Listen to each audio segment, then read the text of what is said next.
সামাজিক যোগাযোগ মাধ্যমে তার সেবামূলক কর্মকাণ্ডের রয়েছে ব্যাপক প্রচারণা। বৃদ্ধাশ্রমে আশ্রয় দিয়ে কিডনি কেটে বিক্রি করেন মিল্টন সামান্দার।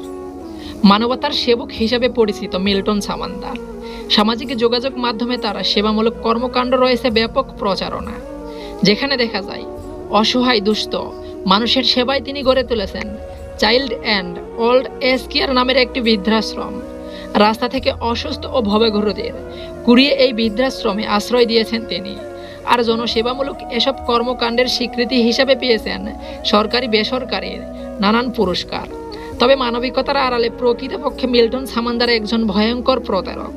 তিনি যতটুকু করেন প্রচার করেছেন তার চেয়েও অনেক গুণ। কিন্তু যে কারো গা শিউরে উঠবে বিভৎস একটি তথ্যে, অসহায় মানুষকে আশ্রয় দেওয়ার নামে তাদের কিডনি সহ বিভিন্ন অঙ্গ প্রত্যঙ্গ কেটে বিক্রি করেন তিনি। ঢাকার দক্ষিণ পাইকপাড়া মিল্টন সামান্দারের বৃদ্ধাশ্রমের কাছেই বাইতুল সালাম জামে মসজিদ।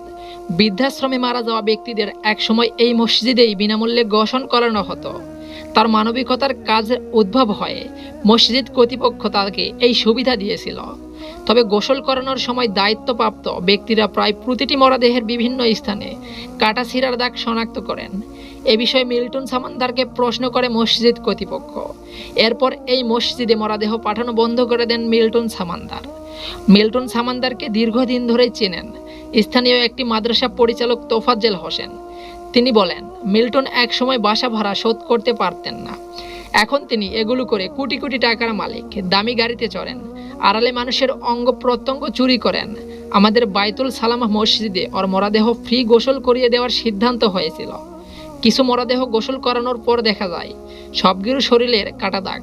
এ বিষয়ে মিল্টনকে প্রশ্ন করা হলে তিনি মরদেহ পাঠানো বন্ধ করে দেন। তিনি বলেন, রাস্তা থেকে মানুষ তুলে আনার পর স্বাস্থ্য পরীক্ষা করা হয়। যাদের কিডনি সহ গুরুত্বপূর্ণ অঙ্গ ভালো থাকে তাদের যথাযথ চিকিৎসা করানো হয়। তাদের জন্য ভালো খাওয়া দাওয়া ব্যবস্থা করেন। এরপর সুস্থ হলে তাদের অঙ্গ প্রত্যঙ্গ কেটে নেওয়া হয়। সুস্থ মানুষ কিন্তু কিছুদিন পর দেখা যায় মারা যায়।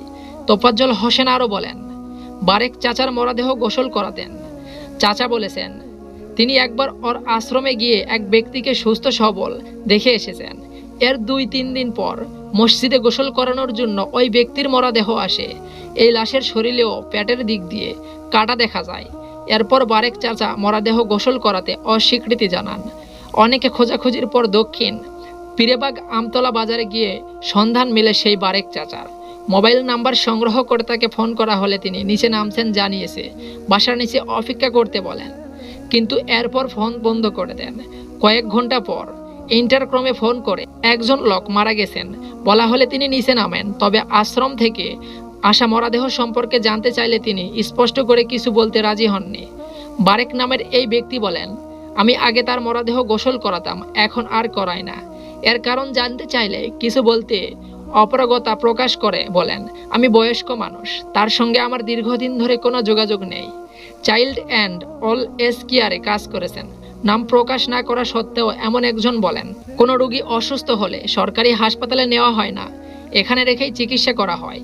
কারণ তিনি চান না কেউ পুরোপুরি সুস্থ হোক, এটা তার ব্যবসা। ওই ব্যক্তির কথা মিল পাওয়া যায় মৃতদের ডেথ সার্টিফিকেটেও। যতজনকে দাফন করা হয়েছে তাদের প্রত্যেকের ডেথ সার্টিফিকেটে দেওয়া হয়েছে child and old age care প্রেডে।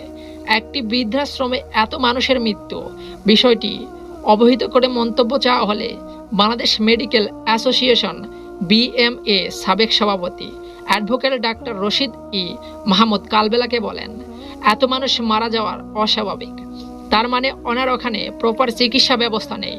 তাছাড়াও উনি কতজন মানুষকে হাসপাতালে রেফার করেছেন সেটাও খতিয়ে দেখতে হবে। ওনার এখানে তো সবাই মারা যেতে পারে না, কেউ বেশি অসুস্থ হলে তাকে হাসপাতালে পাঠাতে হবে, চিকিৎসা করাতে হবে। তিনি বলেন, আশ্রম হসপিটালাইজ হলে সেখানে স্পেশালাইজ চিকিৎসক কে আছেন সেটাও দেখতে হবে, থাকলে তিনি নিয়মিত যান কিনা সেটাও দেখতে হবে। প্রপার চিকিৎসা হলে এত মানুষ মারা যাওয়ার কথা নয়। Child and old age care নিয়ে নানান অভিযোগ সম্পর্কে জানতে চাওয়া হলে সমাজ সেবক অধিদপ্তর পরিচালক ডক্টর আবু সালে মোস্তফা কামাল কালবেলাকে বলেন, সারা বাংলাদেশে 69,000 সংগঠন নিবন্ধন হয়েছে। একটি বিশেষ প্রতিষ্ঠান সম্পর্কে সব কিছু জানা আসলে সম্ভব হয় না। তবে যেসব অভিযোগ উঠে এসেছে সেসব বিষয়ে আমরা খতিয়ে দেখব। এদিকে সার্বিক বিষয়ে জানার জন্য child and olds age care chairman Milton সামান্দারকে ফোন করা হলে তার বিরুদ্ধে ওঠা অভিযোগের কোনো সদুত্তর দেননি তিনি বলেন, আমি চিনি না আপনি সাংবাদিক কিনা, সেটা আমি কিভাবে বুঝবো। তিনি আরও বলেন, আমার বিরুদ্ধে রিপোর্ট করুন, আমার কোনো সমস্যা নেই, সারা দেশের মানুষ জানুক, তবে সেটা প্রপার প্রমাণ হাতে নিয়েই কাজ করবেন। সকল ব্যস্ততার মাঝেও স্মরণ করো মহান আল্লাহকে। পৃথিবী ক্ষণস্থায়ী, চিরস্থায়ী তো সেই কবর।